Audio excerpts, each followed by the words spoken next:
tarde.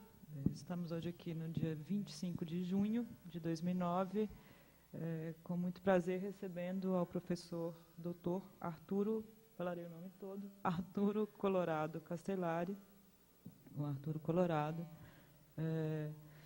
em uma promoção conjunta do Centro de Altos Estudos, da SPM, e do Programa de Mestrado em Comunicação e Práticas de Consumo da SPM. Meu nome é Rose de Melo Rocha, sou coordenadora adjunta do programa.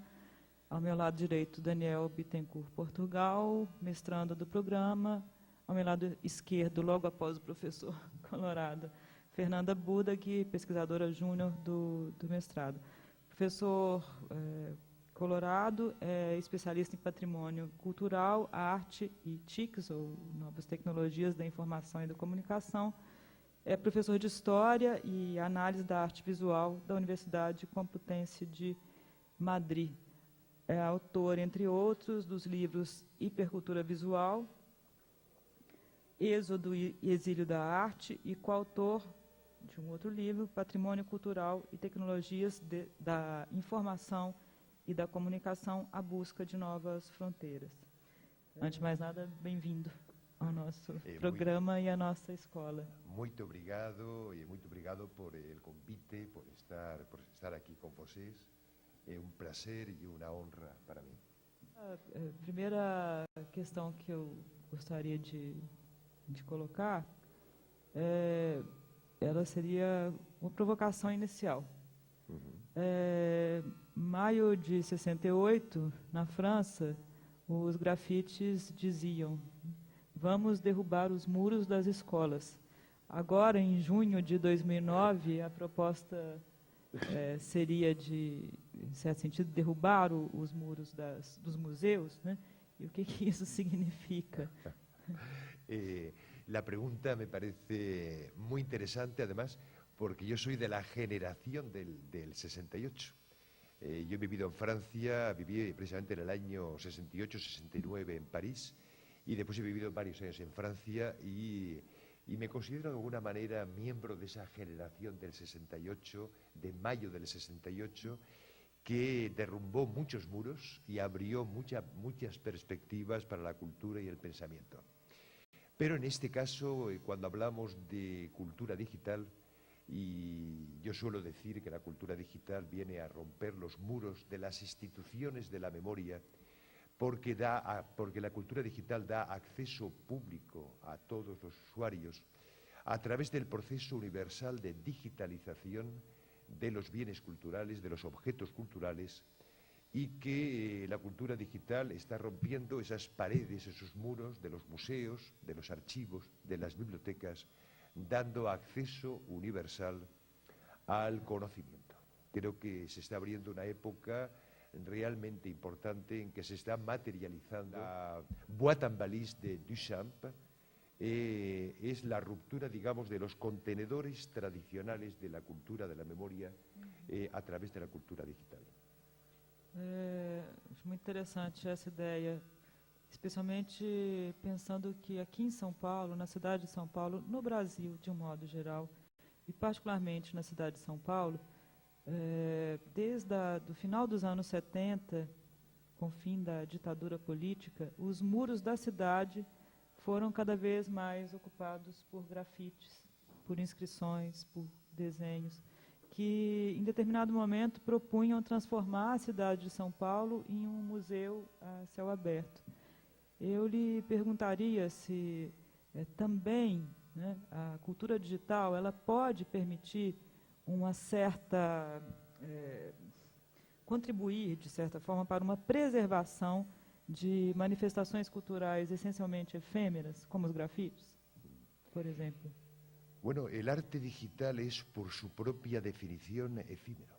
Yo creo que es una de las características fundamentales de eso que llamamos genéricamente como arte digital, que tendría otras características también fundamentales. Es efímero, está en permanente cambio, en permanente investigación, porque al mismo tiempo es una tecnología, y por lo tanto la tecnología está evolucionando permanentemente, y es un arte que por su propia definición está en búsqueda permanente. Yo después diría que es un arte global, en el sentido de que ya no existe un arte localizado que responda a una cultura específica, sino que es un arte que se ofrece a través de Internet a todo el mundo y por lo tanto tiende a una cultura globalizadora. Y después diría también que es un arte en cierto sentido peligroso y provocador, porque muchas veces el arte digital está cuestionando los propios planteamientos en que se basa la cultura contemporánea, en las grandes instituciones que crean programas informáticos, y muchas veces los artistas digitales están cuestionando precisamente ese sistema establecido de los programas oficiales de las grandes empresas que controlan la informática. Y también diría que es un arte que responde a los noes. No es cine, no es pintura, no es escultura, y al mismo tiempo es algo completamente distinto. Resulta curioso ver que el arte digital se basa en la propia tecnología, pero también en la propia vida, en el entorno. Y el graffiti, que fue una manifestación que se empezó a producir hace ya unos decenios y que está invadiendo de alguna manera las ciudades más importantes del mundo, se está convirtiendo también en una manifestación artística. Y en ese sentido el arte digital está integrando pintura, escultura, cine, teatro, texto, imagen, y se está produciendo un cambio fundamental. Yo quisiera quizás incluir el arte digital dentro de la cultura posmoderna. Vivimos la época de la posmodernidad, en la cual, desde el punto de vista, digamos, económico, es la época del capitalismo tardío, del liberalismo que ya ha vencido definitivamente después de la caída del telón de acero. Y desde el punto de vista cultural, la posmodernidad significa que vivimos una sociedad donde ya no somos modernos, por eso somos posmodernos. Ya el lenguaje de las vanguardias ha sido completamente aceptado por la sociedad. No hay proyectos de cambio. El hombre posmoderno lo que se dedica fundamentalmente es a vivir el presente. Y parece que siente como una especie de recelo o de falta de confianza hacia los grandes relatos, los grandes proyectos de cambio. Aquí ya no hay cambios. Vivimos, parece ser, el mejor de los mundos, y dentro de esa perspectiva nos dedicamos a vivir el presente y a consumir pasado. Es curioso comprobar cómo el hombre posmoderno siente una especie de pasión por el pasado cultural, por el patrimonio, y en ese sentido estamos presenciando una especie de recuperación histórica de espacios históricos, de patrimonio cultural, y en ese sentido la cultura digital tiene mucho, mucho que decir para facilitar ese acceso universal al conocimiento de los bienes culturales a escala universal. Sí. Y en ese sentido, el ámbito del graffiti, que hasta hace muy poco se consideraba como una cosa marginal en la sociedad contemporánea, hoy día incluso los museos, con su capacidad de absorber todas las manifestaciones, incluso marginales, ha integrado la vanguardia. Hoy día podemos ver obras de vanguardia que hace 50 años provocaban auténtico escándalo en la sociedad, y hoy día los contemplamos como objetos artísticos dignos de admiración. Y el museo también integra el graffiti, y el museo también integra incluso el arte digital, el net art, el arte para la red, como uma manifestação própria artística contemporânea. Fazendo uma relação com o que você falava antes da arte digital ser essa arte do não, que não é nada, não é uma coisa, mas também não é outra, talvez um caso extremo dessa arte do não seja uma arte de um artista brasileiro, Eduardo Kac, não sei se você conhece, ele faz uma arte transgênica. Essa seria talvez o caso extremo de uma arte do não, uma arte totalmente híbrida. Conozco la obra de Eduardo Katz y me parece una de las aportaciones más interesantes de la cultura digital y del arte contemporáneo. Eduardo Katz ha realizado interesantísimas experiencias en el campo del arte biológico, del arte transgénico, incluso el famoso coello verde, el famoso conejito verde fluorescente, que provocó un auténtico escándalo en su época, porque era un animal que surgía y nacía a partir de la manipulación genética. pero que ha demostrado Eduardo Katz que a través de la red, a través de la net, se podía hacer incluso participar al usuario en experiencias realmente sorprendentes y que actualmente Eduardo Katz está considerado como uno de los grandes aportadores, de los grandes creadores en la cultura artística contemporánea, siempre con propuestas provocadoras y revolucionarias, y que actualmente ha sido aceptado en cantidad de museos. Tengo noticias de sus recientes aportaciones en Francia, y que incluso ha habido actualmente un museo español, el MEIAC de Badajoz, que es un museo de arte contemporáneo español y latinoamericano, que ha comprado obra suya. Dice Eduardo Katz que su obra intenta ser un diálogo, romper con la idea de que el artista lo que hace son objetos, y que en este caso lo que está planteando es que la obra de arte es una relación entre seres vivos. Yo creo que es una aportación fundamental, porque él incluye animales, plantas, incluso investiga en el campo de la poética en la red, investiga en el campo de las mutaciones transgénicas, como antes comentábamos, o digamos también investiga en el campo de la memoria en la cultura digital, con experiencias como Time Capsule, que realizaba a finales de los años 90. O sea que realmente me parece un ejemplo maravilloso de ese artista que está integrado en el ámbito internacional y que está utilizando las nuevas tecnologías como un elemento fundamental de comunicación. E aí, num âmbito mais teórico, então, a gente tem uma pergunta aqui: em que medida você consideraria que o clássico estudo de Benjamin sobre a imagem, na era da reprodutibilidade técnica, ainda pode ser utilizado, ou como ele deve ser utilizado, para pensar, então, essas novas tecnologias de reprodução da imagem? A gente poderia falar aqui em uma reprodutibilidade digital, ou até mesmo, como propõe o pensador americano W.J.T. Mitchell, em uma reprodutibilidade biocibernética da imagem? El campo de la cultura digital está cambiando profundamente la producción de imágenes, eso es indudable. Pero también a mí me gusta destacar que hay una historia de la imagen muy antigua que parte desde los propios orígenes del ser humano y que la cultura digital se inserta en esa evolución. O sea, estamos viviendo un auténtico cambio, pero al mismo tiempo que responde a viejos conceptos y a viejas tradiciones. Desde el punto de vista de la imagen, podríamos decir que la historia se divide en dos grandes momentos. La imagen única, que es cuando el hombre pinta, pero no tiene capacidad para reproducir de una manera exacta esa obra, esa imagen. Y a partir de la aparición de la imprenta, aparece una historia de la imagen multiplicada. Era posible ya crear una imagen y hacer exactamente la misma imagen multiplicada por 100, por 1000, a partir de un sistema de impresión. Entonces empieza lo que sería una cultura impresa. Es la cultura del libro, es la cultura de la imagen multiplicada, pero a través del libro. A partir de la invención de la fotografía, empieza una época nueva, que podríamos decir de la videosfera, o la época del predominio de la imagen en este caso analógica, a través de la fotografía, del cine. Y el arte contemporáneo se ve profundamente afectado por la aparición de la fotografía y del cine.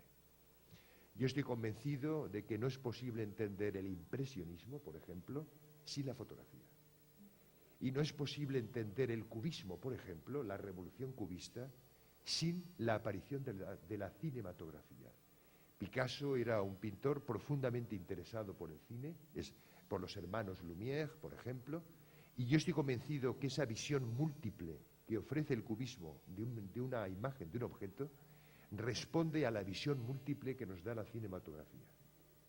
Bueno, pues exactamente igual que la fotografía y el cine revolucionaron el campo del arte, la imagen digital está revolucionando también el campo del arte contemporáneo. Y yo diría incluso el campo del conocimiento y el campo de la cultura en general. Yo creo que se podrá hablar de un nuevo tipo de analfabetismo.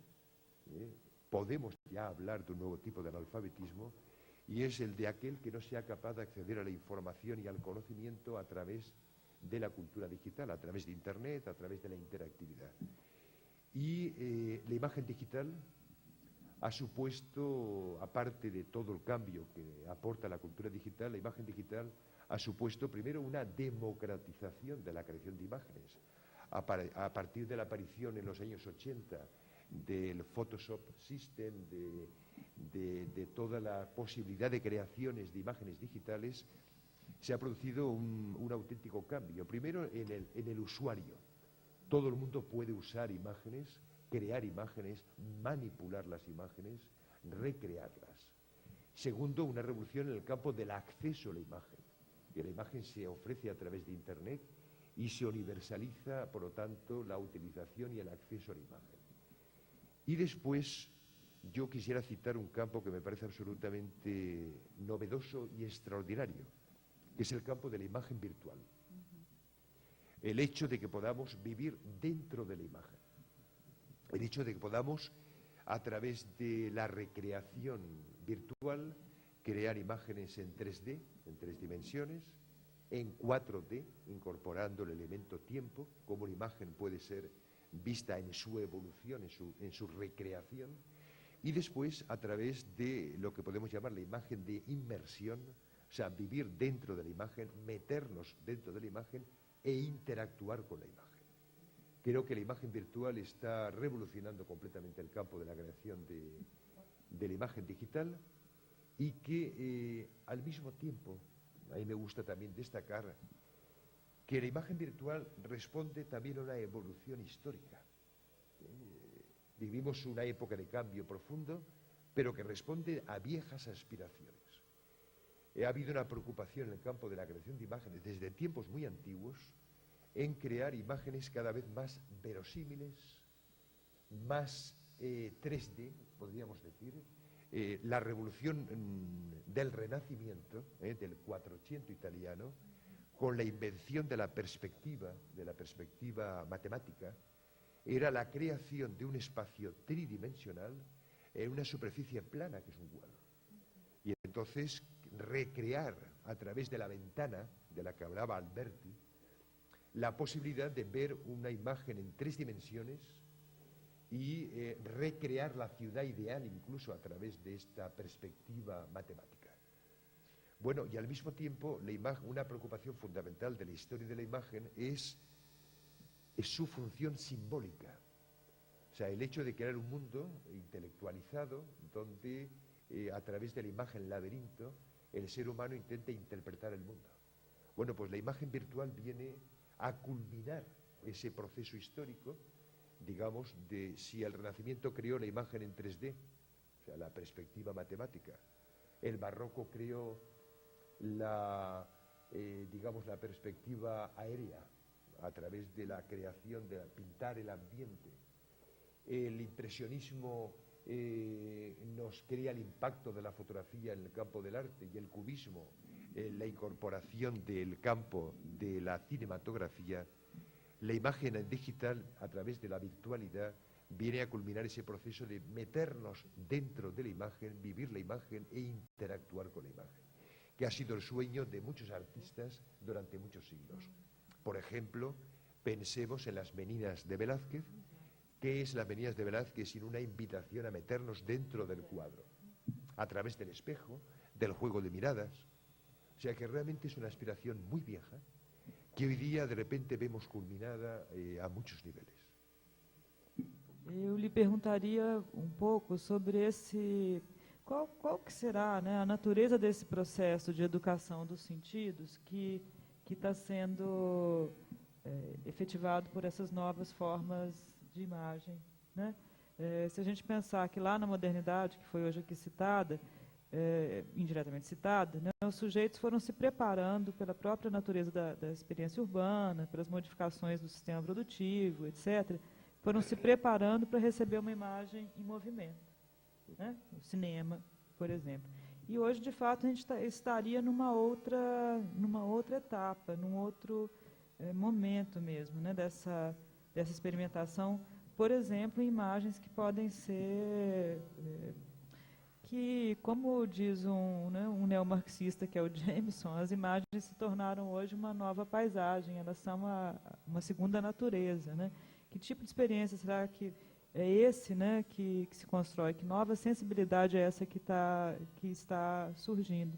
A Susan Sontag, num livro já de algum tempo, mas acho que ainda válido, que se chama Contra-Interpretação, ela defende que, por conta dessas novas formas de experimentar as imagens, que talvez as obras de arte não devessem pretender mais um tipo de fruição que passe pela interpretação racional, etc., né? Aquela racionalidade extrema, tecnocientífica, ou pelos grandes mecanismos da estética com E maiúsculo, né? Com E maiúsculo.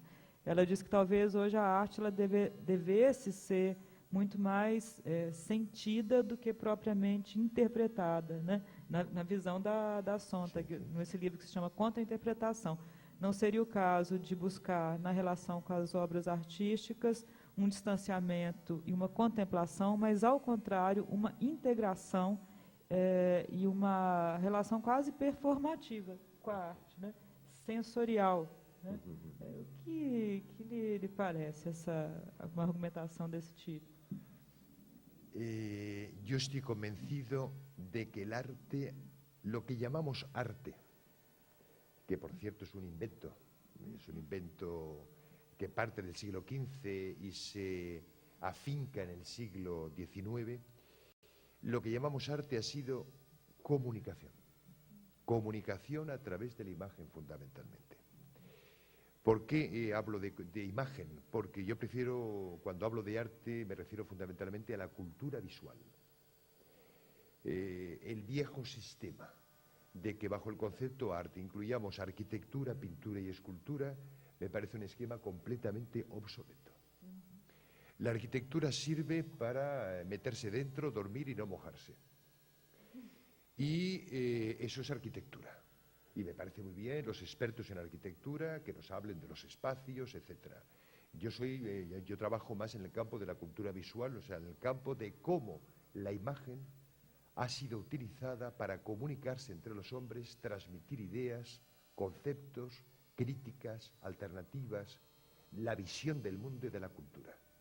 Y en ese sentido, cuando yo hablo de cultura visual, hablo de cómo el hombre a lo largo de la historia ha utilizado la imagen para transformar el mundo. Y en ese sentido, creo que los museos, tal como están concebidos, se utilizan como grandes cajas, grandes mausoleos para la exposición de obras descontextualizadas, para admiración del público, pero sin dar claves de comprensión de la imagen. Y yo creo que el arte se puede comprender. No solamente se puede, debemos intentar comprenderlo.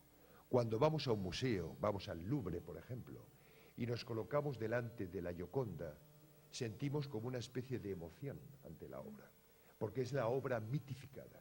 Es quizás el icono más importante de lo que yo llamaría la religión del arte, que es una religión que se extiende cada vez con más fuerza por todo el mundo. Si en el siglo XIX Nietzsche anunció, a finales del XIX, anunció la muerte de Dios, no pasó nada, todo volvió al orden, porque nos hemos inventado una nueva religión que es el arte. Pero yo no estoy de acuerdo con esa religión, a mí no me interesa la religión del arte. Yo, como persona vinculada al estudio del arte visual, debería sentirme muy contento, porque el arte está de moda, a todo el mundo le encanta el arte, vamos a vender libros, vamos a vender imagen, vamos a vender mitos. Bueno, pues no estoy de acuerdo con esa visión. Creo que el arte es un proceso de comunicación cultural y que podemos dar claves de comprensión de la obra de arte. Y en ese sentido, la cultura digital, a través del lenguaje hipermedia, puede aportar elementos fundamentales de comprensión de la obra de arte. Y de hecho el diseño del hipermedia sobre museos y patrimonio, sobre objetos culturales, se puede crear mediante un diseño que nos permita la comprensión de la obra. Y además, la gente piensa que que la cultura digital puede matar la cultura humanística, y que si la gente acude a través de Internet a los contenidos y fondos de los museos, eso puede matar la visita a los museos. la visita directa y personal. Y no es verdad, es al revés. La gran explosión de los museos que ha habido en los últimos decenios y la gran explosión del turismo cultural está incluso también como un elemento incentivado por la propia cultura digital. La gente acude a través de Internet a la información que facilita los museos y eso incentiva, propicia y potencia la visita directa al museo. Pero creo que la persona que acude al museo, previa información a través de la cultura digital, de las informaciones que facilitan las propias instituciones culturales, va con una información añadida que le permite la comprensión de la obra. Hablando del Louvre, yo siempre me resulta chocante cada vez que voy a visitar el Louvre, cuando voy a ver la Gioconda, es una obra que no se puede ver, porque está siempre con una masa de gente, especialmente de japoneses con cámaras de fotográficas en la mano, que te impiden ver la Gioconda. Pero enfrente mismo de la Gioconda hay otro cuadro de Leonardo da Vinci, que es una obra de una complejidad iconográfica importantísima, que se llama Santa Ana la Virgen y el Niño, y que es una obra de una riqueza maravillosa, pero ahí no hay nadie. No hay nadie viendo ese cuadro de Leonardo, igual que hay otro cuadro de Leonardo, que es San Juan Bautista, y que nadie visita tampoco, porque no forman parte de los iconos mitificados de la obra de arte. Bueno, pues para mí es un placer que me dejen tranquilo viendo las obras de Leonardo, donde no hay nadie visitándolas, y la Gioconda, bueno, la veo de lejos, la saludo, diciéndole qué tal, como todo bien, pero creo que hay que hacer un esfuerzo para comprender y no solamente admirar. Es verdad que en la contemplación de la obra de arte hay un elemento de emoción y es un componente importante de la obra, es de que sintamos emoción ante la obra, porque la obra es comunicación y como comunicación también nos puede emocionar. Pero aparte de la emoción está el mensaje, está la iconografía, la iconología, están los elementos plásticos, está el lenguaje de la obra, está la cultura visual de la época. Son muchos los elementos que nos permiten entender la obra en profundidad y que además es cuando realmente gozaremos en profundidad de la obra mucho más. No solamente como un sentimiento de estar viendo una obra mitificada porque nos han dicho que esa obra hay que admirarla, sino porque llegamos a tomar posesión de ella a través de su comprensión. Por lo tanto, digamos como conclusión, que para mí el arte es comunicación y que exige un esfuerzo intelectual por parte del espectador para intentar comprender la obra y no solamente admirarla. No momento atual, qual você acredita ser o papel dos museus? Você afirma que ele teria que deixar de ser mero repositório de obras de arte, mas para se tornar o quê? E deveria batalhar para digitalizar seu acervo e torná-lo disponível para o maior número possível de pessoas? La verdad es que el papel del museo en la actualidad se está transformando de manera profunda. Primero, ha habido una auténtica explosión de museos en el mundo. Cada día hay más museos, especialmente de arte contemporáneo. Ha habido una especie de fenómeno de explosión museística en el mundo que resulta, como mínimo, para el estudioso un fenómeno de gran interés de estudio. Después, con respecto a la incorporación de la cultura digital, los museos fueron pioneros, los primeros, de las primeras instituciones culturales que empezaron a utilizar la cultura digital. De hecho, en los años 90, los grandes museos empezaron a hacer CDs sobre sus acervos, sobre sus fondos, y fue, por ejemplo, la National Gallery de Londres, el primer museo que en el año 92 publicó un CD sobre sus fondos. Después han sido muchos otros los museos los que fueron publicando en los años 90 esos CD. Yo tuve la oportunidad en esos años de participar como autor de un CD sobre el Museo del Prado, un CD sobre el Museo Thyssen-Bornemisza, y por lo tanto participé como autor o investigador en el lenguaje multimedia Y creo que fue una época de gran interés, por lo que supuso de indagación, de búsqueda, de aportación del lenguaje hipermedia a la comunicación del museo. Y paralelamente los museos se fueron incorporando a la cultura digital a través de Internet. Y en los últimos tiempos se está produciendo la incorporación del lenguaje hipermedia dentro del museo. O sea que podríamos decir que el museo ha explotado la cultura digital desde la perspectiva en el museo, o sea, el hipermedia integrado en el museo, desde Internet, el lenguaje telemático, y sobre el museo a través del offline o del CD. Pero lo curioso es que esa incorporación del hipermedia al lenguaje del museo se está produciendo con ciertas peculiaridades. Me explico. Primero, la utilización de Internet por parte de los museos es una utilización sin llegar a una explotación intensiva del lenguaje hipermedia. Me refiero que uno visita las sedes web de los museos y se encuentra que son textos ilustrados con imágenes. Y un texto ilustrado con imágenes, eso es cultura Gutenberg, o sea, cultura de texto impreso, no es todavía cultura digital.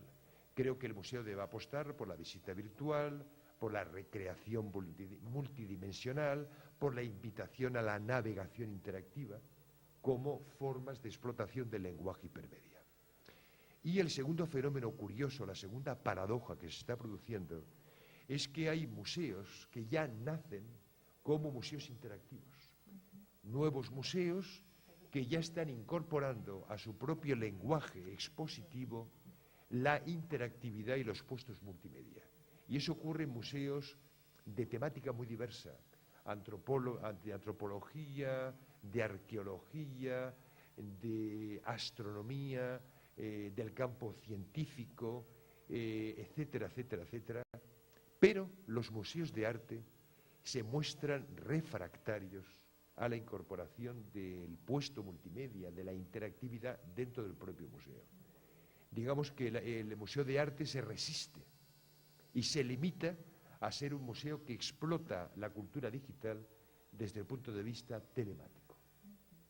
Y en ese sentido, bueno, pues el museo, ya lo he dicho antes, es una institución pionera en el campo de la explotación de la cultura digital. Y yo apostaría porque el museo siguiera profundizando en la utilización de la cultura digital en su propio discurso expositivo.